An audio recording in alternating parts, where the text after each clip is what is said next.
hoping somebody can read Leviticus 14 for me, verses 33 to 42. Because the Bible actually does say something about mold, which I never knew. I grew up eating mold. If it's something was moldy, I didn't really care, or maybe I'd cut off a little piece of it and throw it away.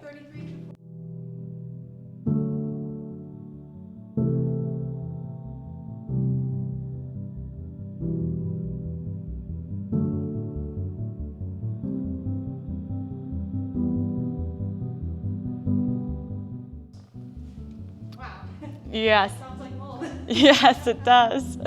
And so just based on that, how seriously does God want us to take mold? He wants us to take everything out so it doesn't spread. He wants us to stay out of it. And if it is spreading, he wants us to completely, not just like cleanse it and get rid of it, but to completely rebuild over it. Barbara O'Neill told a story that I heard that these three men were going to clean this tank. I think it was maybe an old water tank or something, and it had mold in it. And two of the guys looked at it because the ventilation in there was not good, and they said, no, we're going to go get hazmat suits. The other guy said, I don't need a hazmat suit, and he started chipping away at the mold. By the time the two guys got back, the man was dead. Oh. And so mold is a lot more dangerous than we think, and the Bible shows that. Rooms that are not exposed to light and air become damp. Beds and bedding gather dampness, and the atmosphere in these rooms is poisonous, because it has not been purified by light and air. Heavy draperies and thick carpets retain dust and moisture, and provide a breeding place for germs. If you want your home to be healthy and cheerful, discard them. All right, thank you. And I'll read the last one. Unclean, neglected corners in the house will tend to make impure, neglected corners in the soul. So that goes along with cleanliness is close to godliness. Is it really? Yes. Guys, forget everybody who cleaned my kitchen. There's different modes that mold can enter the body, of course, by breathing it in if it's in the house. And then if you have something moldy in the kitchen, you're supposed to put something plastic around your hands to grab it because it can enter through your pores on your skin. And then of course by eating it, I have accidentally eaten a lot of mold in the last month. And I used to always just cut off, if fruit was moldy, I'd cut off the moldy part. But it turns out when you see the fuzziness of mold, that's the last stage of mold. It's already throughout the whole entire thing. When I went to culinary school, there's a very specific standard, and that's because the mold spores spread. If it is a hard vegetable, like an Yes. onion, Yes. you can peel off the layer. But if it's a soft fruit, like a tomato, the whole Yes. thing must be discarded. Yes. Yes, I just learned about that as well. If you're trying to be very careful, I would recommend just throwing out the whole thing. If you've already been exposed to it, you're trying to be very careful. Yeah. But I did read that for carrots, hard things, that the tendrils can't really pierce it well. Now, if you've already eaten mold and you're experiencing different symptoms, which we'll go over, there's different ways to cleanse from the mold. So mold feeds off of sweet, and that can be from white carbs, or that can be from very sweet things. Some doctors will recommend going off of just very high glycemic fruits, such as bananas and mangoes for a time. But Barbara O'Neill, actually, she does 6 weeks no fruit at all, just to really make sure, because so many people have this trouble. And so you do 6 weeks no fruit, and then after that you can start introducing low glycemic fruits. And then you want to start taking different herbs that will help kill off the mold inside of you. And usually you're trying to detox from the mycotoxin that is produced from the mold.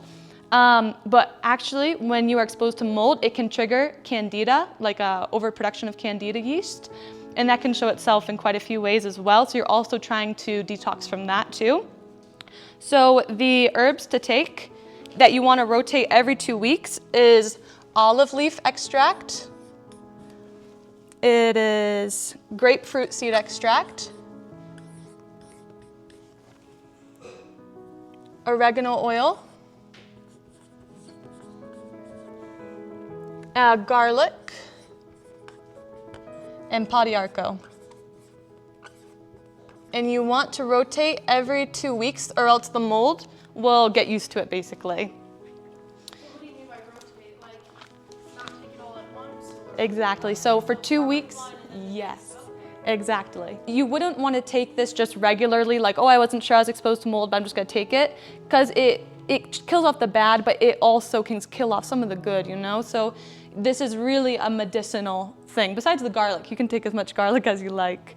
And then it can be very, very hard not having fruit for a while. So I recommend, just really keeping the meals variable. So for breakfast, chickpeas; for lunch, lentils. Just keep going through the different legumes for your protein. But to make it exciting in that way, because I have tried to fast from, being exposed to mold, and it is very difficult. You just miss something sweet, the fruit, so bad. But I really think it's worth it. Here are some reasons why. There's a book called The China Study. I really, really, really recommend. A lot of Adventists use this. It has been published in the most prestigious articles. And basically what they found, they were trying to solve the hunger crisis. And so they said, well, let's make peanut butter. This is a high protein thing, and it will help solve that. So they went to the Philippines to monitor this stuff, and yet they were finding out all of these children were dying of liver cancer, but it was not the poor children like they thought, but it was the affluent children that were dying of the liver cancer. And they said, what is causing this? They had been giving high amounts of peanut butter for protein, and that was the things that the richer families could purchase, as well as maize, corn products, and as well as cassava flour. And so when mixed with animal protein, which in this case they were using dairy, it was causing 100% cancer.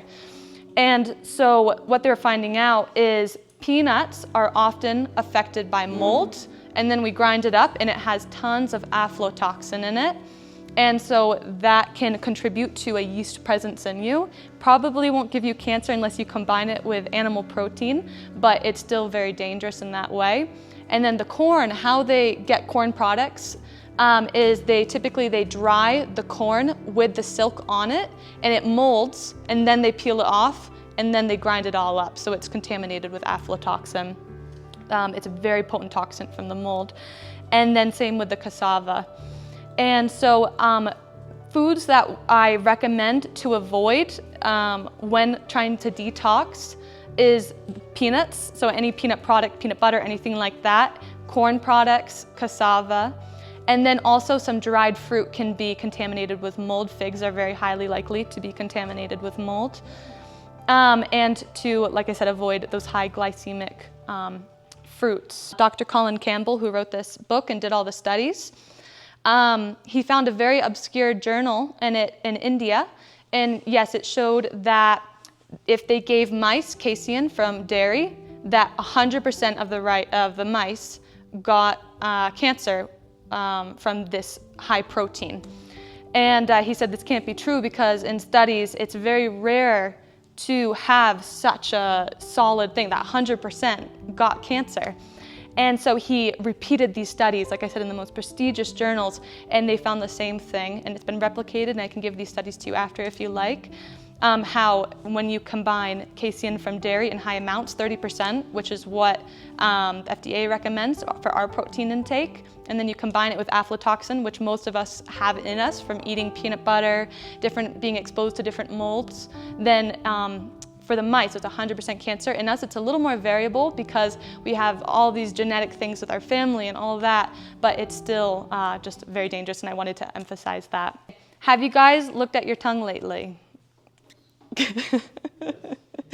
So if you scrub your tongue with a toothbrush or a scraper and your tongue is still white, that is a mold spores, and you have the candida overgrowth. Your tongue from the back to the front should be pink.